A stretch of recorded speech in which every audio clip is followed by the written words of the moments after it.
Fake questions, real answers. There's a lot I want to talk about, but don't want to wait for you to ask me the question. Dear Colin, what'd you make of basketballer J.J. Redick telling radio host Chris Russo that he's outdated to say players should keep quiet and play? All right, I don't know Chris Russo, but I've heard him on radio and did for years when I lived in Connecticut. He was a big New York radio personality. There's two types of sports radio hosts. Old school guys, that's Russo, and new school guys. New school guys, I would qualify for that. I tend to focus on where things are headed instead of where they've been. I talk soccer and UFC and a lot of basketball, pro basketball and NFL and gambling. That's what young consumers like. Russo tends to be old school. He takes calls. He loves talking about baseball like it's the 60s. Dead people, authors, and there's certainly an audience for that. But that kind of host, and I've noticed this for years, tends to have disdain for the current NBA and often modern athletes. I don't know why. I think we've had social changes and athletes have a bigger say and more personality.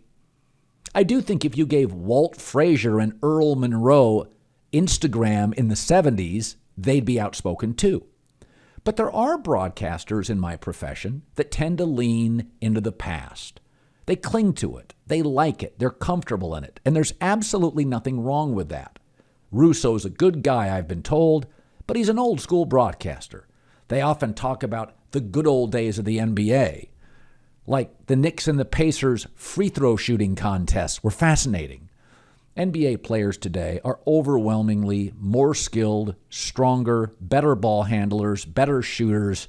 I like today's NBA, and Draymond Green is a big part of that. Wildly respected by players in the association, J.J. Redick rightly defended him. And let me say this about J.J. Redick. I've been told he's not a fan of mine. That's fine. He doesn't have to be. He's a hell of a broadcaster.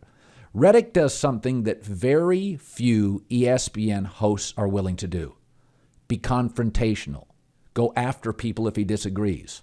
He's smart. He does his homework, super knowledgeable. And I like his ability to disagree with a smile, be able to land a punch and take one. Whether he likes me or not, J.J. Redick is a hell of a broadcaster. Dear Colin, what do you make of NBA ratings that are actually way up, despite the fact that LeBron's not in the playoffs? Well, I think two things are true. Number one is LeBron can be political, and there's a subset of people in America who want their sports here and their politics and social issues over there. It doesn't matter to me if they're occasionally mixed, and in the history of the NBA, players have often been popular and outspoken on political and social issues. But it does bother some people, and LeBron, more than any star in perhaps my life in pro basketball, is willing to discuss those. It does turn some people off. But I think the larger point I would make is dynasties and superstars are probably best served for about 10 years.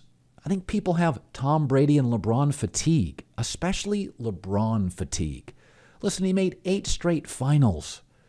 He dominated an entire conference. He's all over social media. He's got TV shows. LeBron's everywhere and has been for 15 years. And frankly, the NBA has always been really good at introducing us to exciting new players like Zion or Ja Morant or Luka. And I think I speak for a lot of people. I love this Warriors-Grizzlies series. Old school, new school.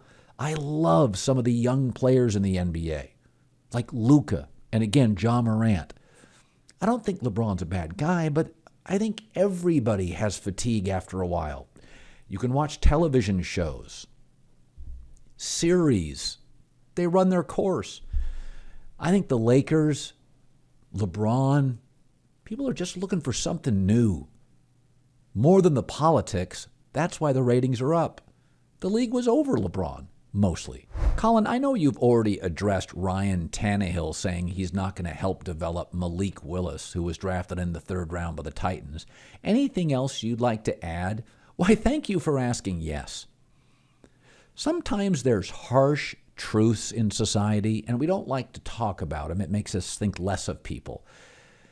But sometimes you've got to be selfish. I know, it's terrible because our moms weren't, and it sounds bad when you say it. But Tom Brady wanted to get Jimmy Garoppolo out of Foxborough. And Aaron Rodgers was deeply offended that the Packers would consider drafting another quarterback while he was declining. The truth is, if you look at great athletes, Michael Jordan front and center could often be very selfish. I don't care if it's entertainment, acting, football, basketball, whatever it is, academics. Ryan Tannehill, for survival, needs to be a little selfish. Into Ryan Tannehill. He's a sneaky 34 years old. They just got rid of his star receiver. He lost a playoff game off a bye as a number 1 seed at home, outdueled by young Joe Burrow. His career is wobbling and careening, and here comes Malik Willis. I don't want to develop my heir apparent either. In this instance and this season, Ryan Tannehill needs to do what's best for Ryan Tannehill and his career. Nobody wants to hear this, but sometimes you got to take care of yourself first. Dear Colin, a lot of people think you are obsessed about Lincoln Riley, USC's football coach. What would you say to that? Well, Lincoln Riley has trended on the internet at least once a week for almost 6 straight months. He is not trending because of me. He is trending because Oklahoma fans en masse are constantly jabbing him and ripping him and discussing him. You know what USC fans never do?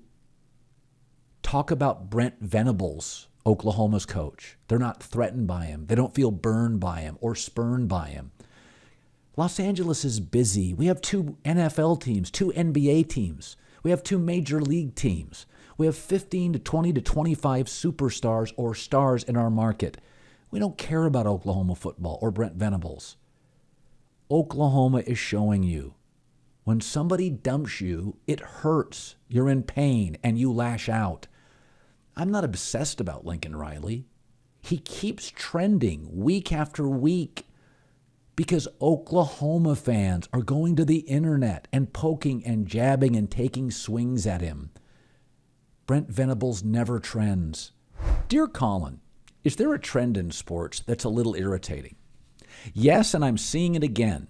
The NBA is spacing out its playoff games, giving multiple days of rest in between games. Forget about me. Forget about the fans.